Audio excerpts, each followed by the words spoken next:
السلام عليكم ورحمة الله وبركاته. ازيكم عاملين ايه؟ يا رب تكونوا جميعا بخير.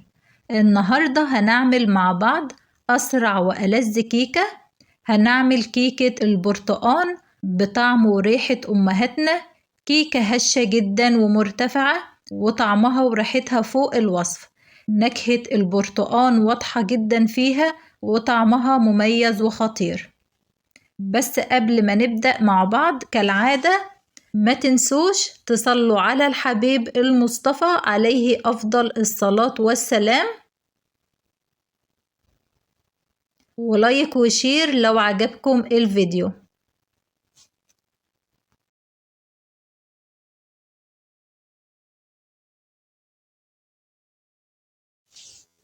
في الخلاط أو بالهاند بلندر هنحتاج 4 بيضات بدرجة حرارة الغرفة.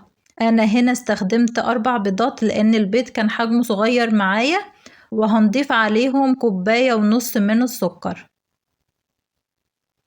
وكمان باكت من الفانيليا، وكوباية إلا ربع من الزيت.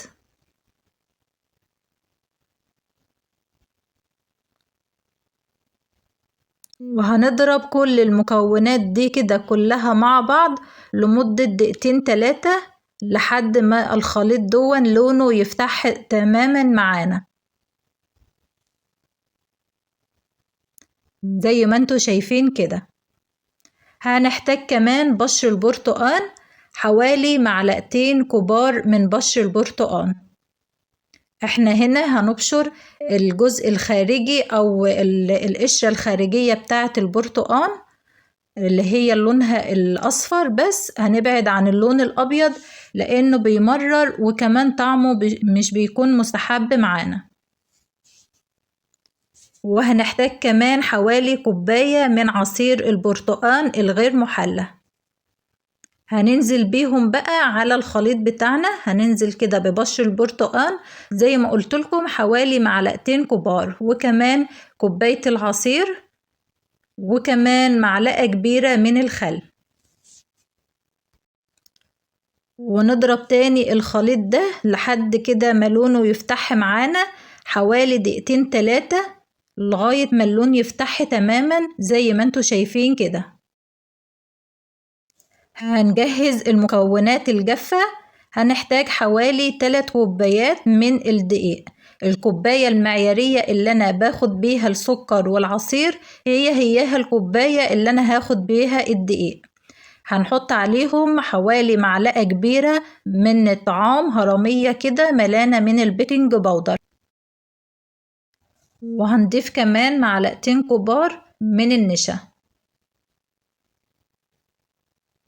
حوالي ربع معلقة صغيرة من الملح، معلقة شاي صغيرة من الملح، وننخل الخليط ده.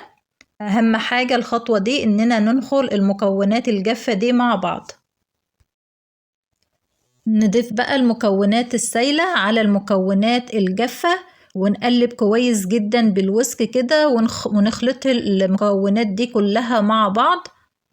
عاوزة اقول لكم ان المقادير دي مظبوطة جدا جدا، وبتطلع الكيكة قوامها مظبوط. المفروض قوامها بيكون لا هو خفيف خالص ولا هو تقيل، بيكون قوامها بالشكل اللي انتوا شايفينه ده. لو انتوا بقى حسيتوا ان القوام تقيل معاكم، تقدروا تخففوه بمعلقتين من عصير البرتقال او كمان اللبن. هننزل بقى بالخليط ده في صينية كده متبدرة برشة من الزيت والدقيق. انا استخدمت صينية مقاس 30. هننزل بالخليط كله بالشكل ده،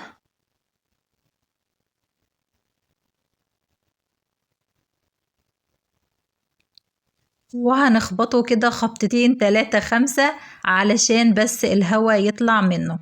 هندخل الصينية الفرن لمدة نص ساعة. طبعا الفرن بتاعنا بنكون مسخنينه قبل كده. بندخلها لمدة نص ساعة على درجة حرارة 170، وبنختبرها بخلة خشب بعد مرور الوقت. لو الخلة طلعت نضيفة خلاص كده بتكون الكيكة بتاعتنا استوت.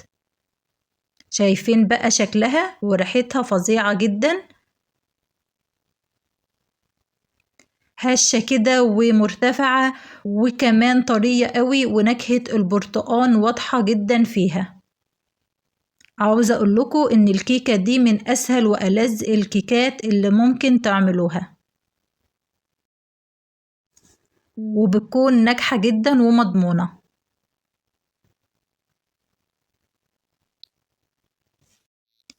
كيكة البرتقان من أفضل الكيكات اللي كانت أمهاتنا بتعملها لنا زمان، كنا متعودين عليها، سهلة وبمكونات بسيطة جدا موجودة في البيت، وبتتعمل كده في أي وقت، وحلاوتها إن انتوا تقدروا تاخدوها على العشاء أو على الفطار كوجبة خفيفة مع كوباية شاي بقى أو كوباية عصير، وأحلى وألذ كيك ممكن تعملوه.